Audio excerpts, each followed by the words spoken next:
Et yo les amis, c'est le foot en débrief, j'espère que vous allez bien. Aujourd'hui on se retrouve pour une nouvelle vidéo. Voilà les amis, débrief de PSG Montpellier, débrief à chaud du match. Donc voilà les amis, victoire 5-0 du PSG à un peu plus de 3 semaines de Dortmund. Voilà. Donc voilà le PSG qui en aura encore, il me semble, ouais ils auront encore 4 matchs à jouer avant le match contre Dortmund. 3 ou 4 matchs à jouer.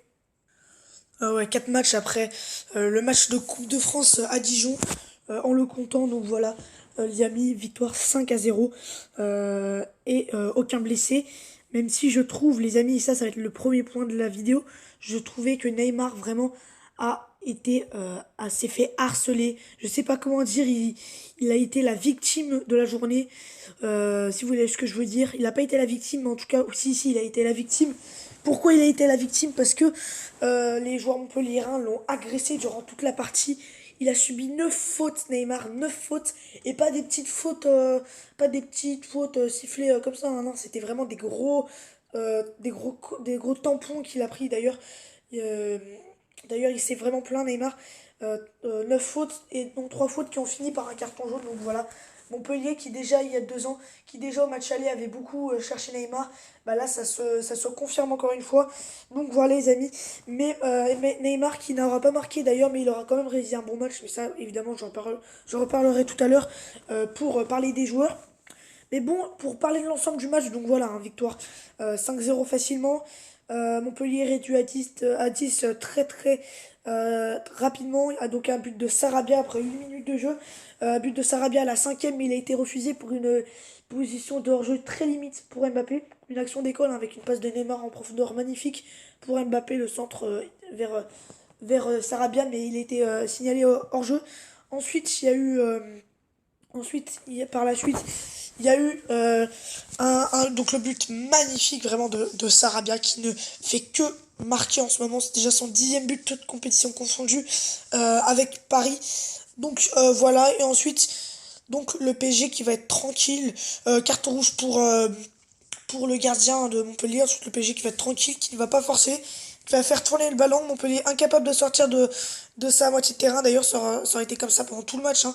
Ils ont tiré que 3 ou 4 fois Montpellier. Ça aurait été vraiment très difficile pendant 90 minutes pour eux.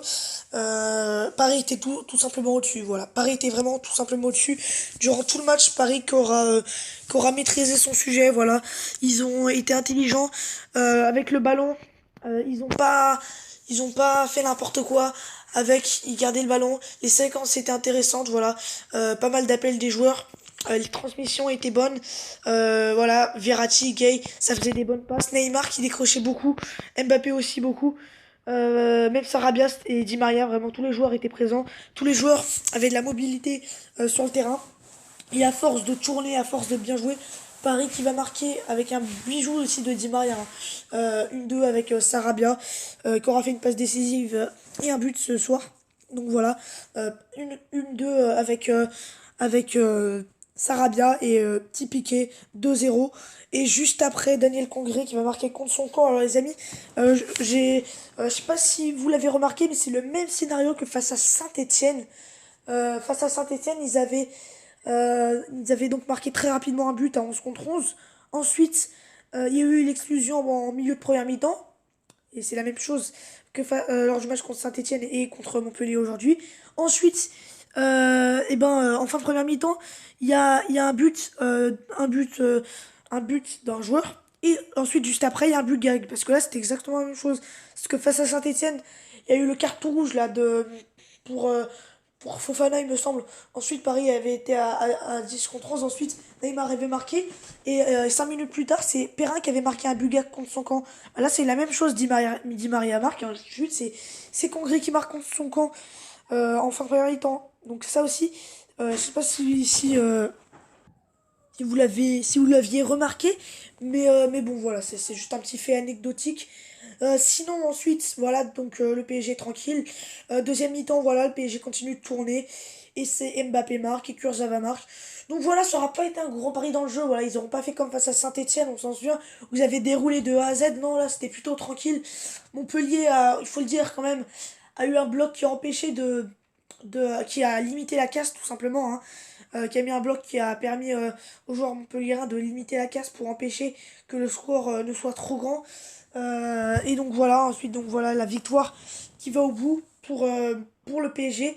Un PSG sérieux, voilà, qui aura été vraiment bon de A à Z, qui aura fait les bonnes choses, qui aura marqué 5 buts, pas mal de bonnes combinaisons entre joueurs. On aura encore vu des très très bonnes choses, très très bonnes transmissions, voilà, des beaux buts et surtout de l'efficacité pour le PSG. Sinon Montpellier ça aurait été difficile. Mais voilà, un PSG en balade tout simplement, qui n'aura pas forcément fait tout parfaitement durant tout le match. Parce que Paris aurait pu faire mieux. Mais bon, on comprend, voilà, ils sont tranquilles, Dortmund arrive bientôt.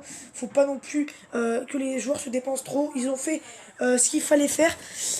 Petit bémol par contre pour ce match, c'est que Cavani à la toute fin du match a marqué le but, mais ce but a été refusé. Pour une position de hors-jeu, d'ailleurs 2 buts refusés pour Paris, hein, un en début de match et un en toute fin de match. Donc voilà, ça c'est dommage, hein, pour Cavani. Parce que là, voilà, bon centre de Di Maria, tête de Cavani en toute fin de match. Ça faisait 6-0, ça aurait été mieux pour lui. Mais bon, l'arbitre siffle hors jeu, c'est vraiment dommage. D'ailleurs, ce qui a valu des sifflets à la fin du match, hein, pour les supporters, même s'ils n'ont pas sifflé pour la magnifique prestation du PSG. Mais voilà, donc voilà, victoire 5-0. Donc je rappelle les buteurs, Sarabia 8ème, Di Maria 41ème, Hongrie 45ème, Mbappé 57ème et Kurzawa 65ème. Sinon, pour parler un peu des joueurs, bah, j'ai trouvé en Kouassi assez sérieux. Pareil pour Kimpembe, voilà, une paire centrale très très jeune. C'est pas l'expérience de Marquinhos et Thiago Silva. Marquinhos blessé, mais qui devrait être apte pour Dortmund et Thiago Silva mis au repos. Non, là c'était plus tranquille, je trouve vraiment, c'était bien. Ils ont pas pris l'eau, ils ont été sérieux. Les interventions qu'ils devaient faire, ils les ont fait parfaitement. Pareil pour Kimpembe. Kimpembe que je critiquais beaucoup ces derniers temps, là il a fait vraiment un très très bon match. Comme toute l'équipe, hein. J'ai vu aussi un Kurzawa qui a marqué le but, oui, mais il a aussi été pas mal sur ce côté gauche. Il a fait pas mal de bonnes choses sur son côté gauche. Bernat qui lui était mis au repos par Thomas Tuchel. Il a fait pas mal de bonnes choses sur son côté gauche. Il a pas mal counissé. Il a pas mal débordé. Avec, avec il a fait pas mal de centres, c'est pas mal proposé. Donc ça c'est vraiment bien pour la confiance. Ensuite, côté droit, j'ai trouvé Thomas Meunier un peu moins présent. Voilà, j'ai moins trouvé Meunier que j'avais dit que il était bon face à Monaco lors du 3-3. Là, je l'ai un peu trouvé un peu moins bon. Et Meunier qui jouera face à Dortmund, hein, normalement, parce que euh, Dagba est blessé, il ne sera pas présent pour Dortmund. Même si, dans tous les cas, pense que Meunier est un peu au-dessus de Dagba. Je pense que Dagba, c'est un peu plus difficile pour lui de gérer ses grands matchs. Mais bon, voilà. Ensuite, au milieu de terrain, euh, Verratti, Gay, rien à dire. C'était vraiment super. D'ailleurs, les amis, Verratti, Gay, pour moi, ça pourrait être le milieu. Les deux milieux parfaits pour jouer Dortmund parce que c'est des joueurs qui sont vraiment très qui ont pas mal d'expérience. Pour moi, Marquinhos au milieu de terrain, je suis pas très fan. Marquinhos, lui, il est fait pour être défenseur central, c'est son poste de prédilection. Donc voilà, garder Meunier, Gay. Et pourquoi pas mettre Paredes, même si moi je suis plus fan de ce milieu de terrain qui sont vraiment très sérieux. Ils font vraiment de très très bonnes choses. Voilà, des caviars de la part des deux côtés. C'est vraiment des deux joueurs. C'est vraiment super. Ensuite, Di Maria, il a fait un bon match. Il a été très sérieux. Il a mis son but. Il a fait ce qu'il fallait. Voilà. Di Maria dans la discrétion. Dans la discrétion, ouais. Parce que je dis ça parce que Neymar, lui, il se fait beaucoup remarquer. Voilà.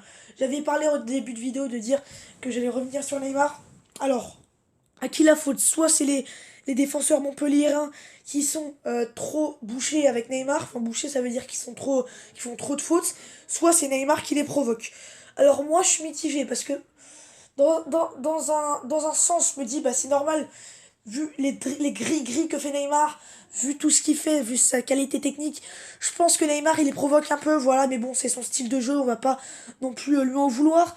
Mais Neymar, aussi dans un autre sens, il doit pas faire ça quand dans, dans la raison pour laquelle le PSG jouera dans moins de 20 jours face à Dortmund. Il faut pas qu'il les provoque comme ça, il faut qu'il joue simple. Il faut qu'il fasse certes des gestes techniques, mais il faut pas qu'il garde le ballon, il faut pas qu'il fasse des sombreros, des petits ponts, je sais pas moi, faut pas qu'il fasse ça. Faut pas qu'ils se fassent remarquer. Regardez, Di Maria et Mbappé, ils sont pas tellement remarqués durant les matchs. Neymar, il se fait trop remarquer, du coup, ça énerve trop les joueurs. Donc oui, peut-être que les joueurs montpelliérains en ont trop fait. D'ailleurs, j'ai jamais dit que c'était pas vrai, mais Neymar, il doit pas en trop en faire. Donc voilà. Aussi, j'ai envie de faire une remarque pour Thomas Tuchel. Thomas Tuchel, il doit pas être dans le fait qu'il doit pas faire sortir Neymar parce que c'est une star. Regarde, il a fait sortir Mbappé. Mbappé, il a râlé, mais il l'a fait sortir. Parce que il y a Dortmund qui arrive et voilà, il a marqué son but comme ça. Donc voilà, Tourelle, il doit pas hésiter à faire sortir Neymar. Il doit pas être comme Unai Emery ou Unai Emery, on s'en souvient, il avait peur de faire sortir Neymar. Il le faisait rester toujours sur le terrain.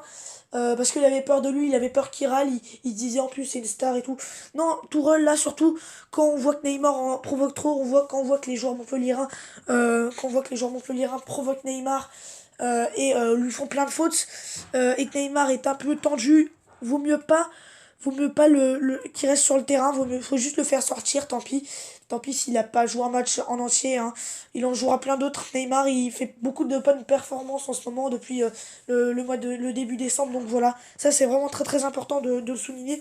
Mais sinon voilà, très très bonne prestation de la part des Parisiens. Et Montpellier, ils ont vraiment passé une sale après-midi avec une défaite et surtout voilà, ils auraient été à 10 contre 11, à 9 contre 11 à la fin d'ailleurs. Chotard, là, c'est la faute qu'il avait sur Kimpembe. Ouf. C'est pas rien. Il a vraiment écrasé le tibia. Il a vraiment. C'est horrible. C'est vraiment horrible. Le pauvre Kimpembe, il a dû vraiment se faire.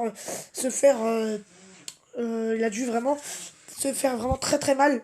Mais il devrait être présent pour Dortmund. Alors, est-ce que Kimpembe sera présent contre Dortmund? On en reparlera dans une prochaine vidéo.